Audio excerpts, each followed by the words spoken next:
प्यारे बच्चों, आज हम क्लास 8th गणित का चैप्टर 7 घन एवं घनमूल यह सीखेंगे। इस चैप्टर की पहली प्रश्नावली 7.1 प्रश्नावली हम करेंगे।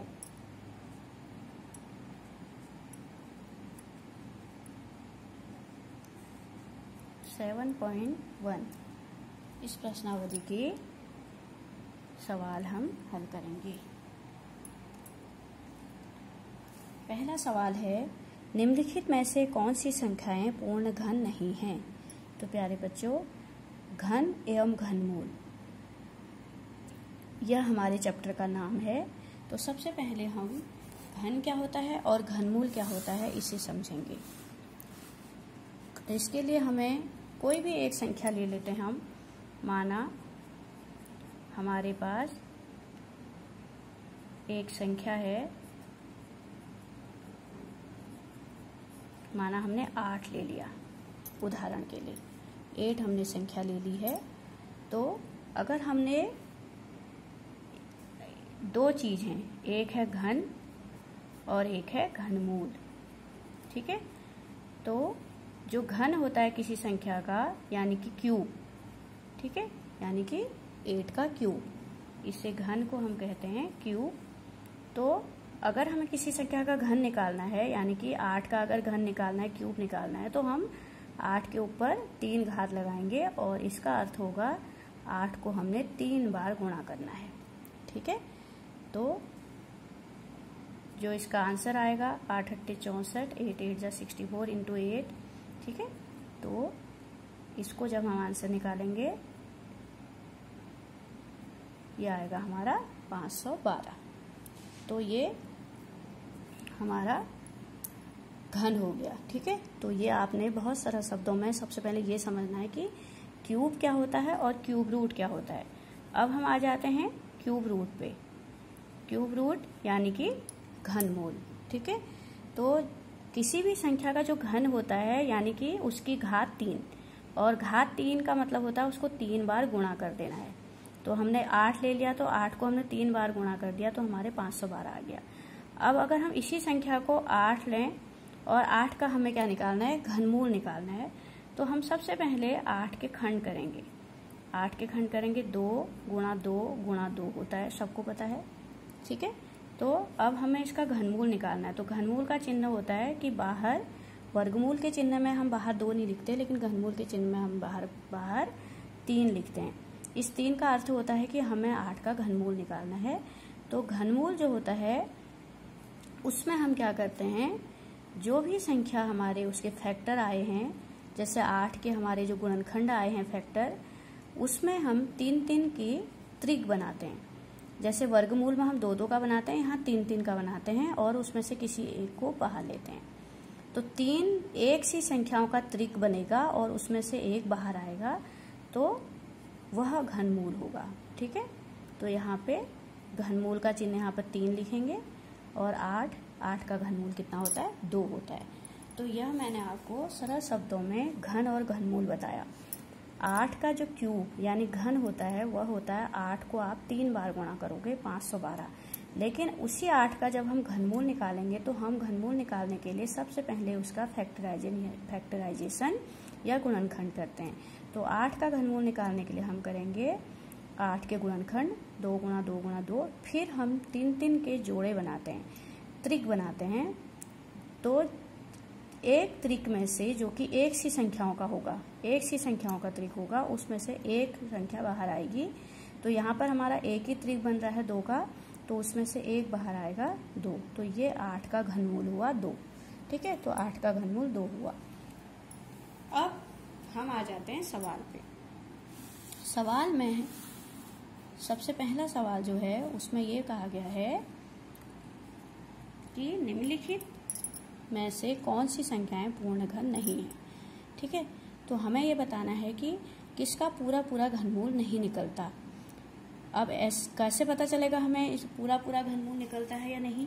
हम सबसे पहले गुणनखंड ही करेंगे, जैसे हमने अभी 8 के करे थे, 216 के गुणनखंड करेंगे सबसे पहले, ठीक है। तो 216 के गुणनखंड करेंगे तो सबसे पहले फैक्टराइजेशन करते समय ये इवन नंबर है तो 2 का जाएगा, ठीक है। इस तरीके से देते जाएंगे।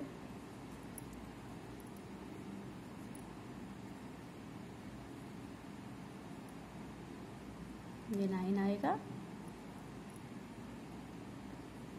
ठीक है। अब आपने देखा कि 216 के जब हमने गुणनखंड किया, 2 से किया 108 आया, फिर 2 से भागा दिया 54, फिर 2 से दिया 27, फिर 3 से दिया 9, फिर 3 से दिया 3, फिर 3 से दिया 1, ठीक है। इस तरीके से हमारे आ गया 2 × 2 × 2 × 3 × 3 × 3। तो हमसे ये पूछा है निम्नलिखित में से कौन सी संख्याएं पूर्ण घन नहीं है। तो वे संख्याएं पूर्ण घन नहीं होंगी जिसमें त्रिक पूरे नहीं बनेंगे, पूरा पूरा त्रिक नहीं बनेंगे। लेकिन हमारा आया 216 में हमारा आया 2 × 2 × 2, ठीक है, गुणा 3 × 3 × 3। अब आप देखो बेटा, यहाँ पे हमारा ये त्रिक बना है पूरा पूरा, और दूसरा 3 का भी त्रिक बना है पूरा पूरा। तो 3 3 के हमारे जोड़े पूरे पूरे बने हैं इसमें। तो 216 जो होगी हमारी पूर्ण घन संख्या होगी, ठीक है। तो यहाँ पर हम क्या लिखेंगे, 216 पूर्ण घन है। इसलिए है क्योंकि उसके गुणनखंडों के जितने भी हमारे उसके गुणनखंड के हैं उसके 3 3 के त्रिक बन रहे हैं। तो 216 पूर्ण घन है। अब अगला सवाल हमारा है इसमें 128। तो सबसे पहले 128 के हम खंड करेंगे।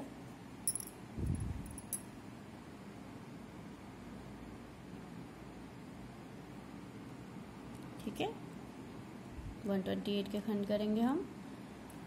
तो हम 128 के गुणनखंड करेंगे तो पहले 2 का देंगे, 2 6 जा 12, 2 4 जा 8, फिर 2 से देंगे 2 3 जा 6, 2 2 जा 4, फिर 2 से देंगे 16, फिर 2 से देंगे 8, फिर 2 से देंगे 4, फिर 2 से देंगे 2, ठीक है, फिर 2 से देंगे 1, जब तक कि पूरा 1 ना आ जाए तब तक करते रहेंगे। तो हमारे 128 के जो खंड निकले वो आए 2, कितनी बार आया, 1 2 3 4 5 6 7 बार आया। 2 × 2 × 2 × 2 × 2 × 2 × 2 7 बार आया। 1 2 3 4 5 6 7। अब हम देखते हैं कि यहाँ त्रिक जो हैं बन रहे हैं कि नहीं बन रहे हैं। देखिए यहाँ पर 2 त्रिक तो बन गए 3 2 2 के, ठीक है। एक पूरा ग्रुप ये बन गया 2 2 का, एक ये बन गया, लेकिन एक छूट गया। तो छूटना नहीं चाहिए। इसका मतलब है 128 पूर्ण घन नहीं है, ठीक है, पूर्ण घन नहीं है। क्यों नहीं है, क्योंकि यह एक जो है वो छूट गया, इसका जोड़ा नहीं बना, ठीक है। इस तरीके से हम हल करेंगे। अब हमारे पास आया 1000। अब हम 1000 के खंड निकाल के देखते हैं। तो 1000 में इवन नंबर है, 2 का जाएगा, 500 आएगा, फिर 2 का जाएगा 250 आएगा, फिर 2 का जाएगा 125 आएगा, फिर 5 का जाएगा 25 आएगा, फिर 5 का जाएगा 5 आएगा, फिर 5 का जाएगा 1 आएगा। तो इस तरीके से हम देखते हैं 1000 के हमारे जो गुणनखंड हुए, फैक्टर हुए, वो क्या हुए। देखिए आप 1 2 3 1 2 3 4 5 6 ये खंड आए हमारे।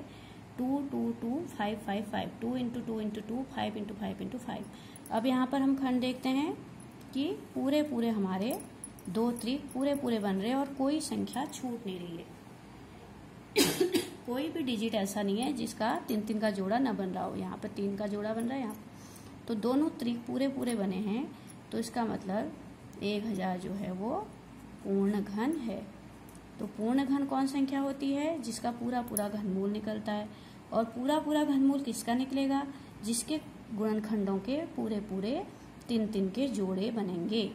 तो 1000 पूर्ण घन है या नहीं, 1000 पूर्ण घन है, क्योंकि इसके गुणनखंड जो हैं वो पूरे पूरे जोड़े में 3 3 के जोड़े में बन रहे हैं। कोई भी संख्या छूट नहीं रही है, जैसे यहाँ 2 छूट गया था। तो यह एक पूर्ण घन संख्या है और इसका पूरा पूरा घनमूल निकलेगा, ठीक है। अब अगली संख्या हमारे पास है 100। तो 100 के लिए हमने देखना है सबसे पहले हम इसके गुणनखंड करेंगे, क्योंकि यह इवन नंबर है। 2 का जाएगा 50 आया, फिर 2 का गया 25 आया, फिर 2 का नहीं जाएगा 5 का जाएगा 5, फिर 5 का जाएगा 1। तो अब हम देख रहे हैं 100 के गुणनखंड जो आए वो आए 2 गुणा 2 गुणा 5 गुणा 5। तो आप देख रहे हो कि यहाँ पर ना तो 2 का पूरा जोड़ा बन रहा है, 3 का त्रिक बनाना है। हमने घनमूल वाले सवाल हल कर रहे हैं, तो यहाँ पे ये सिर्फ 2 ही हैं। 2 गुणा 2 2 ही हैं और 5 गुणा 5 भी 2 ही हैं, जबकि हमें चाहिए 3 के। तो इसलिए हमारा यह जो गुणनखंड हैं 100 के, जो गुणनखंड 100 के आए हमारे, वह 3 के त्रिक नहीं बना रहे हैं। तो 100 पूर्ण घन संख्या नहीं है।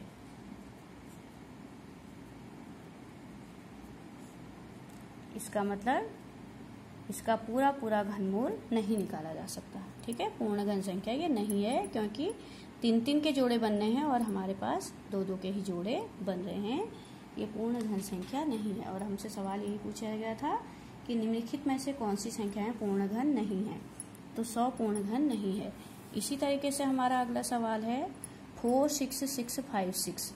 इसमें हम सबसे पहले गुणनखंड निकालेंगे। 46656 2 इवन नंबर है, 2 से जाएगा, 2 से डिवाइड करेंगे तो हमारा आ जाएगा 46,656 में 2 का भाग देंगे 23,328, फिर 2 से देंगे 11,664, फिर 2 से देंगे 5,832, फिर 2 से देंगे 2,916, फिर 2 से देंगे 1,458, फिर 2 से देंगे 729। उसके बाद 3 से देंगे। अब 3 से देंगे तो 243 आएगा, फिर 3 से देंगे 81, फिर 3 से देंगे 27, फिर 3 से देंगे 9, फिर 3 से देंगे 3, फिर 3 से देंगे 1। ठीक है, 1 आने तक हम करते जाएंगे।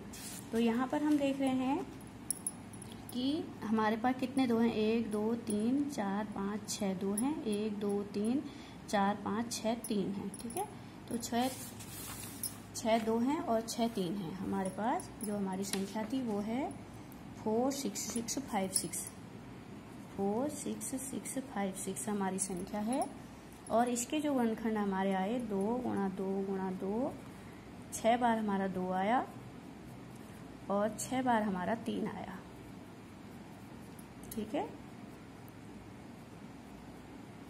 तो यहाँ अगर हम देखते हैं कि 3 के त्रिक बन रहे या नहीं बन रहे, तो हम देखेंगे कि 3 के त्रिक बन रहे हैं हमारे पूरा, और कोई संख्या भी नहीं छूट रही है। ठीक है, तो इस तरीके से हम देखते हैं कि जिस संख्या के ऐसे गुणनखंड हमें प्राप्त हो रहे हैं जिसके 3 के त्रिक बन रहे हैं, 3 के ही ग्रुप बनने हैं, 3 के जोड़े बनने हैं घनमूल निकालने के लिए। अगर 3 के नहीं बन रहे हैं तो वो पूर्ण घन नहीं होगी। तो इसमें तो बन रहे हैं, तो यह संख्या पूर्ण घन है।